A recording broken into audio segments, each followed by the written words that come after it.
And we're back to DETV Unplugged. I'm your host, Jay Bratten. We're back here with Kevin Woods, and we're just talking about life and music and how he got started.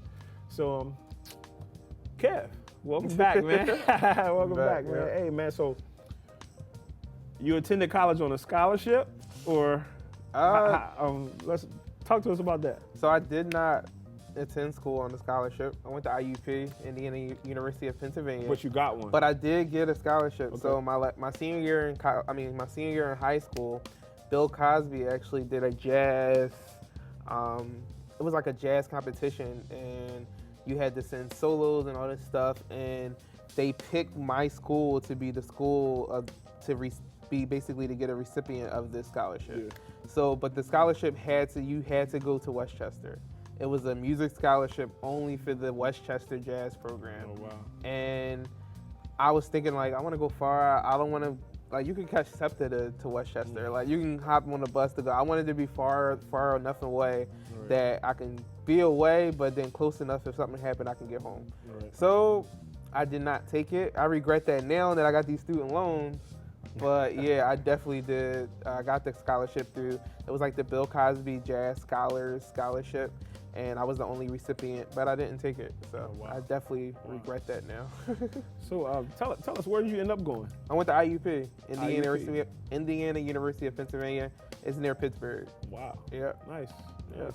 So how did you gauge your college life, your music life, your church, your spirituality life during college? College is college. College Yeah. is crazy. Yeah, college is definitely college. And IUP stands for I Usually Party, so it definitely Nice. was a party school. Nice. But I definitely stayed in touch with my spirituality up there. I got involved with the church, with the campus choir. I played with the campus choir.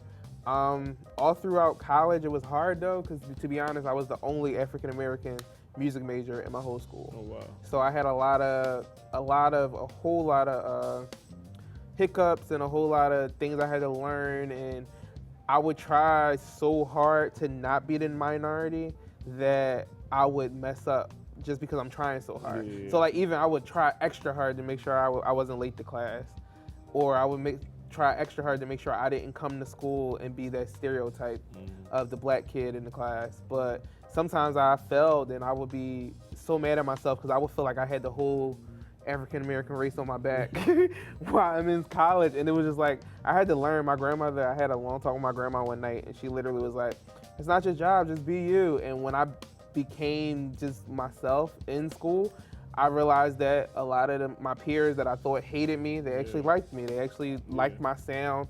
I used to think that I'm the worst trumpet player here in my head, and it's just like I used to be a lot in my head while I was there, because again, I was the only black kid, and they would just point to me like, hey, solo, because literally that was my whole college career. So it's kind of crazy now, full circle, because I'm endorsed by a few instrumental companies, and the instrumental companies I'm endorsed with currently, we had to have their product at my school. So one of the companies is Dennis Wick, and my college was an all Dennis Wick school. We had to use their mutes, their mouthpieces, and everything.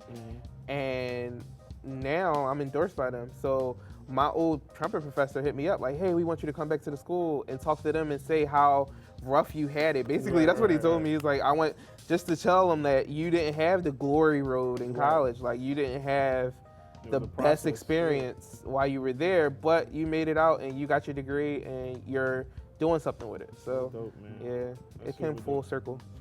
Man, so since you already said something about it, man, tell us about how did you get endorsed? How was that? What was that process? Well, I mean, I didn't go about it the way that most people go about it. I went to NAMM, which is the National Convention in Anaheim, California. They have it every January. And I didn't go there on the premise to get an endorsement. To be honest, the way I got my endorsements weren't the way. I wasn't like, if you go to, I mean, I've seen you, we've been in NAMM. I know you've been in NAMM. It's like you'll see people just badgering the different companies, or just standing by like, hey, I just want to give me something free, give me something free. So what I did was I actually went out.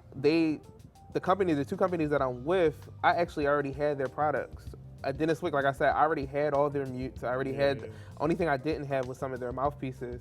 So it was easier to talk to the reps because I was just asking, yo, what's coming out next? I already have this, like, what's the new stuff that's coming out? And they're like, oh, you can take my information, hit me up, and we'll send you stuff. So quick story about Dennis Wick.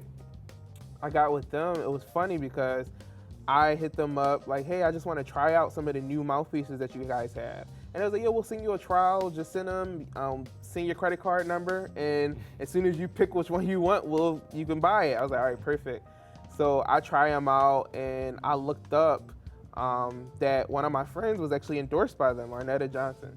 Nice. So she called one of the reps and was like, hey, this is my homie, like, take care of him. And I just was trying to get, basically just to see the new stuff that was coming out.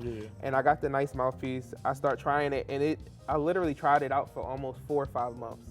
And I'm like, yo, they still haven't hit me for my credit. Like, I have 3 mouthpieces to try it out, and they haven't responded. They haven't said anything. Oh, wow. So I sent an email to them like, hey, what's up? What's going on? Am I supposed to keep this? Are you charging me for it? Like, I just need to know.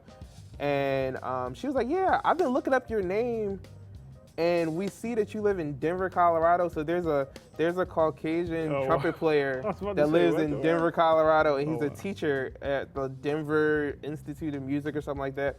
So they thought I was him. So they got hyped. They're like, oh yeah, we definitely want to sign you. We want to endorse you. Send us an email. Send us your website. And I'm like, that's not me. Right. So they were like, well, can you send us some stuff of you playing with our products?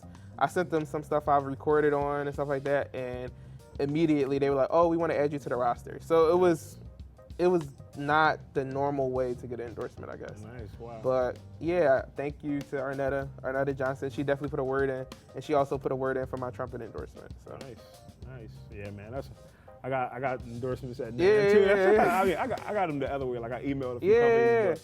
But you go around, people would just be like if you truly know the reason for NAMM, it's a buyer's convention. Basically, it's just a merchandising convention for people to buy stuff. So if you're not buying stuff, they're not paying you no attention there. They don't want to hear about endorsing stuff. They're showcasing their new product that they want you to buy. They want you to buy stuff. Yeah, nice, man.